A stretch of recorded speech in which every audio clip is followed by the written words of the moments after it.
আমার রশিদ বাবা কেবলা কাবা কই রইলা রে, ভক্তেরে পাগল বানাইয়া কই রইলা রে। হইরে ফুত কাশেম, এই মাসের বিদ্যুৎ বিলটা তো এখনো আমরার দেওয়া হইল না। তাড়াতাড়ি তুই আব্বাসের দোকানে গিয়া বিকাশে আমার নাম্বারে 4,000 টাকা কেশিন হইরে আয়। তুমি কি তোমার চৌকে সবসময় খালি আমারে ওই দেখো? আর কি কোনো মানুষের তোমার চৌকে লাগে না? তোমার কারণে তো শান্তি মতো আমি সারবার লাগে একটা রিলস ভিডিওই বানাইতাম পারি না। প্রত্যেকটা সময় তোমার একটা না একটা দরকার হইরে জায়গা। এই হমিনের গড়ে হমিনে যে মাতে দেখো, আমার গড়ে কি তুই ছাড়া আর কোনো মানুষ আছে? না আমার 8টা-10টা ফুলা আছে যে আমি তোরে বাদ দিয়ে অন্য কোনোটারে অর্ডার দিতাম?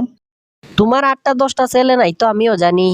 আমি কাশেম যেহেতু তোমার একলাই একশিরে একটা ফুলা, একমাত্র সন্তান হিসাবে আমি কাশেম রে যেইভাবে মায়াটা করা দরকার, তুমি তো আমারে সেইভাবে করো না। পাশার ভিতরে বইয়া বইয়া 3 বেলা বমলা বইরা সরহারি বাদ যে তুই তোর ফেডের ভিতরে ঢুকাস, হিটারে তুই কোন দিক দা কম মনে করস? এইসব টেকা ছাড়া কথাবার্তা বাদ দিয়া তাড়াতাড়ি গিয়ে আমার নাম্বারে বিকাশ কইরে আয়। আচ্ছা ঠিক আছে, অসুবিধা নাই। এখন আমি টেকা লইয়াই তোমার সাথে মাতমু। যেহেতু তোমার নাম্বারে 4,000 টাকা বিকাশ করা লাগবো, তাইলে এই কাজটা করার লাগে আমি কাশেমের ফি বাবদ আমারে 200 টাকা দেও। নাইলে আমার রিলস বানানি রাখকে আমি এখন কোনোভাবেই বাজারে যাইতাম না। তুই কাশেম রে আমি লালন ফালন হইরে বড় হলাম ঠিকই, কিন্তু বড় হইয়া তোর রকটার আমার মতো সোজা হইল না। আচ্ছা ঠিক আছে, তোরে আমি 200 টাকা বাড়তি হই দিয়ে দিতাছি, তাড়াতাড়ি আমার নাম্বারই কে টাকা দিয়ে আয়। এই আব্বাস ভাই, আমার বাপের নাম্বারে তাড়াতাড়ি 40,000 টাকা কেশিন কইরা দেও তো। খুব বুঝি জরুরি দরকার, বিদ্যুৎ বিল বিকাশ করণ লাগবো। আরে জরুরি প্রয়োজনের সমাধান করবার লাগে তো আমি আব্বাস আছি। ওই নাম যেহেতু আমার আব্বাস, খাম তো আমি সব সময় জাক্কাছুই করমু। তুমি তাড়াতাড়ি আমার হাতে টেহাটা দেও আর তোমার বাপের নাম্বারটা লিখা দেও। আচ্ছা ঠিক আছে, আমি নাম্বারটাও লিখে দিয়া যাইতাছি, সাথে তোমার 40,000 টাকাও দিয়া যাইতাছি।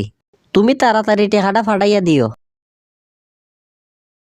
এই বেটা কাশেম, তোরে টেকা পয়সা দিয়ে আমি বাজারে ফাটাইলাম 7 থেকে 8 ঘন্টা হইয়া গেলুকা, এখন পর্যন্ত তো আমার নাম্বারে টেকা পয়সা ইয়া ঢুকলো না।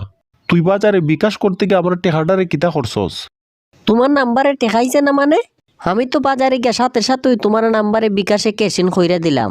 নাম্বারে টেকাইতে তো এত সময় লাগার কথা না। গোরের বাইরে বাটফারি করতে করতে তুই বুঝি এখন গোরের ভিতরে ওই বাটফারি করা শুরু হইরা দিছস? আমার হাত থেকে টেকাটা নিয়া তুই কি তোর বন্ধুরার পিছনে টেকা পয়সা খরচ করে লিছস, না 3 কোনা ফুসকুনির ফারে শহীদদের বিড়ির দোকানে গিয়ে বিড়ি খাই হেলাইছস? দেখো আব্বা, এটা কিন্তু আমার নিজের বাপ হইয়া তুমি আমার অপমান করতাছ। তোমার 4,000 টাকার থেকে আমি 4টা টাকাও আলাদাভাবে সরাইছি না, সম্পূর্ণ টাকাটা তোমার নাম্বারে আমি দিয়াইছি।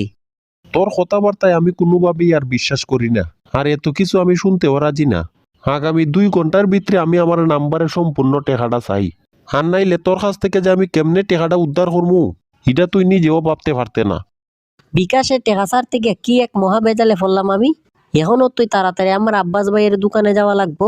এইসব বাড়তি ঝামেলাও তুই আমার নিতাম মনে চায় না।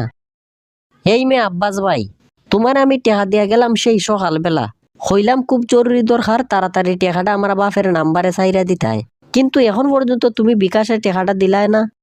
আরে আমি তো সাথে সাথে তোমার বাপের নাম্বারে টাকাটা ফাটাইয়া দিছি। এই যে দেখো তো, তুমি যে নাম্বারটা লিখা দিয়ে গেছো, লাস্টে 75 নাম্বারটা তো আমার খাতার মধ্যেও লেখা আছে। এইটা তো তোমার নিজের হাতেরই লেখা। আরে মেয়ে, লাস্টে 75 ফাইলাই কই তুমি? আমার বাপের নাম্বার তো লাস্টে 57। তুমি তো দেখি অন্য মানুষের নাম্বারে আমার বাপের 4,000 টাকা বিকাশ কইরা দিছো। এই জায়গার মধ্যে তো তাইলে আমার কিছু করার নাই ভাই। তুমি তো তোমার নিজের হাতেই নাম্বারটা লিখে দিয়ে গেছো। তুমি হয়তো তাড়াহুড়ায় 57 লিখতে গিয়া উলট ফালট কইরা 75 লিখে দিয়ে গেছো। হায় রে হায়, এটা তো আমি মহা মুশকিলে ফইরা গেলাম কা। এখন তো একটা বুদ্ধি বার কইরা ওই লোকের সাথে যোগাযোগ কইরা টাকাটা ফেরত আননই লাগবো। যাই তাড়াতাড়ি যোগাযোগ করার ব্যবস্থা করি। আহারে, এই অভাবের দিনও কেডাই আমারে 40,000 টাকা বিকাশে ফাটাইয়া দিল, আর 8টা ঘন্টা অতিবাহিত হওয়ার পরেও এখন পর্যন্ত আমার সাথে যোগাযোগ করলো না। যাক, এই 40,000 টাকায় কিছুদিন চলতে পারমু। যেহেতু সুন্দরভাবে নতুন টেকনিকের মেসেজটা আমার লেখা শেষ, এখন ওই নাম্বারে আমি মেসেজটা ভাড়াইয়া দেই। দেখা যাক ঠিক জায়গা মতো ফাঁকিটারে আমি ধরতে পারি কিনা। ওরে বাবারে, এইটা আবার কি মেসেজ আমার মোবাইলে আইয়া ঢুকলো? আমাদের গ্রুপের সদস্য হওয়ার জন্য ধন্যবাদ। যেহেতু 8 ঘন্টার ভিতরে আপনি আমাদের বিকাশের টাকাটা ফেরত দেন নাই, তাহলে আমরা ধরে নিলাম আপনি আমাদের সাথে কাজ করতে রাজি। আমাদের পরবর্তী অপারেশন আমরা আপনাকে দিয়েই করাতে চাই। থানা পুলিশ নিয়ে চিন্তা করার কোনো দরকার নাই। আর আমাদের গ্রুপের হয়ে কাজ করতে না চাইলে এই নাম্বারে অতি দ্রুত টাকাটা ফেরত ফাটিয়ে দিবেন। যাক বাবা, এখন বোঝা যাইব তার সাহসটা কতটুকু। টেকা কেমনে ফিরত হয় না আমি কাশেমেও দেখা সারমু। ওরে বাপ রে, মাত্র 4,000 টাকা ফাটাইয়া দিকে আমারে গ্রুপের সদস্য বানাইয়া দিছে। এই টাকাটা রাখলে তো উল্টা আমি নিজেই বিপদে পড়মু। তাড়াতাড়ি জায়গার টাকা আমি জায়গা মতো ফাটাইয়া দিই। হা হা হা হা হা, এই তো বেটা আমার মেসেজ ফাটাইতে দেরি হইছে, আর ঠিকঠাক ভাবে বিকাশে টাকাটা ফেরত পাইতে দেরি হইছে না। আমি কাশেমের বুদ্ধিতে চললে কোনো মানুষ আর কোনো জায়গায় লসে থাকতো না।